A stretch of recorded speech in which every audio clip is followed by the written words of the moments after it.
प्रयागराज महाकुंभ में श्रद्धालुजनों की भारी भीड़ है।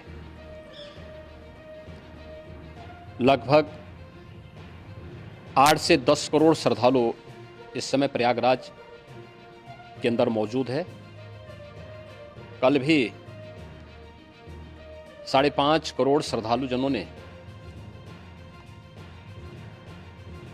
महाकुंभ का स्नान किया था। ये जो भारी दबाव श्रद्धालुजनों के कारण और श्रद्धालुओं के संगम नोच पर जाने के कारण वहाँ पर एक बना हुआ है, लेकिन पूरा प्रशासन मौके पे वहाँ मौजूद है। रात्रि को 1 से 2 बजे के बीच में अखाड़ा मार्ग पर, जहाँ पे अखाड़ों के अमृत स्नान के दृश्य से बैरिकेड्स भी किए गए थे, तो बैरिकेड्स को फांद करके आने में कुछ श्रद्धालु गंभीर रूप से घायल हुए हैं। उन्हें तत्काल हॉस्पिटल में पहुंचा करके उपचार आदि की व्यवस्था उनके लिए की गई है। उनमें से कुछ श्रद्धालु गंभीर रूप से घायल हैं। लगातार प्रशासन स्थानीय स्तर पर श्रद्धालुओं की सकुशल स्नान कराने के दृष्टि से रात्रि को कल सायंकाल 6:30-7 बजे से ही मौनी अमावस्या का मुहूर्त प्रारंभ होने के बाद से ही लगातार लगा हुआ है। प्रयागराज में महाकुंभ में श्रद्धालुजनों के सकुशल स्नान करने, अमृत स्नान के लिए देश भर से आए हुए श्रद्धालुजनों की व्यवस्था के लिए, उनके कुशल क्षेम के लिए आदरणीय प्रधानमंत्री जी का प्रातःकाल से ही उनके लगभग 4 बार प्रधानमंत्री जी ने हालचाल लिया है। माननीय गृह मंत्री जी ने, माननीय राष्ट्रीय अध्यक्ष भारतीय जनता पार्टी श्री जेपी नड्डा जी ने, माननीय गृह मंत्री श्री अमित शाह जी ने भी, और प्रदेश की माननीय राज्यपाल श्रीमती आनंदीबेन पटेल जी ने भी लगातार जानकारी लेकर के सभी के कुशल क्षेम और सकुशल स्नान कराने के बारे में निरंतर रिपोर्ट ले रहे हैं। हम लोगों की प्रातःकाल से ही श्रद्धालुजन जो भी आए हैं वे स्नान कर सकें, इसके लिए यहाँ पे उच्च स्तरीय बैठक भी चल रही है, जिसमें मुख्य सचिव भी हैं, डीजीपी हैं, प्रमुख सचिव गृह हैं, मुख्यमंत्री कार्यालय के अपर मुख्य सचिव के साथ साथ एडीजी लॉ एंड ऑर्डर के साथ साथ अन्य वरिष्ठ अधिकारीगण मौजूद हैं। प्रयागराज में हालात वर्तमान में नियंत्रण में हैं, लेकिन भीड़ का दबाव बहुत बना हुआ है। अखाड़ा परिषद से जुड़े हुए पदाधिकारियों के साथ मैंने स्वयं भी बातचीत की है।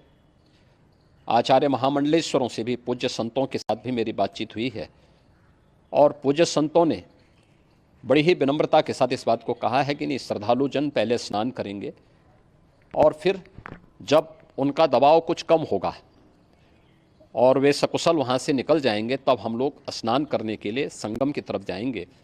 अभी पहले श्रद्धालुजनों को, चूँकि देश भर से आए हैं, तो इसके लिए उन्हें सभी अखाड़े इसके लिए सहमत हैं और सभी लोग इस व्यवस्था के साथ जुड़े हुए हैं।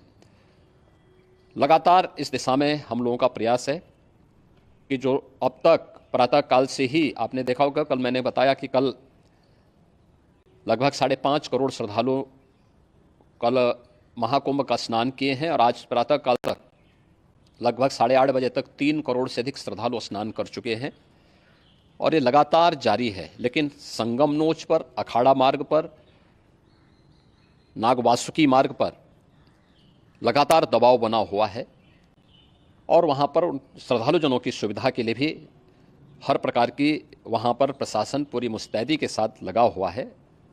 और इसीलिए मेरी अपील है पूरे प्रदेशवासियों से, पूरे देशवासियों से, और सभी श्रद्धालुओं से भी, सभी पूज्य संतों से भी, कि अफवाह पर कोई ध्यान न दें, संयम से काम लें। ये सब आयोजन सभी लोगों का है। प्रशासन उनकी सेवा के लिए पूरी तत्परता के साथ लगा हुआ है। केंद्र और राज्य सरकार पूरी मजबूती के साथ वहाँ पर हर प्रकार का सहयोग करने के लिए तत्पर है। लेकिन कोई किसी अफवाह पे ध्यान न दें। कोई भी व्यक्ति नकारात्मक अफवाह फैलाने का प्रयास करेगा उस प्रकार से नुकसान हो सकता है। और जहां पर हैं आप, लगभग 15 से 20 किलोमीटर के दायरे में अस्थायी घाट बनाए गए हैं, उसमें कहीं भी वे स्नान कर सकते हैं। आवश्यक नहीं कि संगम नोच की तरफ ही आएं, क्योंकि भीड़ देखते हुए खासतौर पर जो बुजुर्ग हैं, बच्चे हैं, श्वास के रोगी हैं, उनको लंबी दूरी तय नहीं करनी चाहिए और जहाँ पर हैं वहीं पर आराम से पहले स्थिर होकर के कार्य करें, वहाँ पर रह करके, और जो नज़दीक के घाट हैं उसी नज़दीक के घाट में स्नान करेंगे। सब गंगा जी के ही घाट हैं और गंगा जी के इस घाट में वही पुण्य प्राप्त होगा। ये मौनी अमावस्या है, मौनी अमावस्या में स्नान का महत्व है। संगम में स्नान का दबाव बहुत ज़्यादा है, इसलिए सभी लोग अगर वहाँ पे इसमें अपना सहयोग करेंगे तो सकुशल हम सभी श्रद्धालु जनों को वहाँ पर स्नान करने में सफल होंगे और फिर इसके उपरांत अमृत स्नान के लिए पूज्य संतों से भी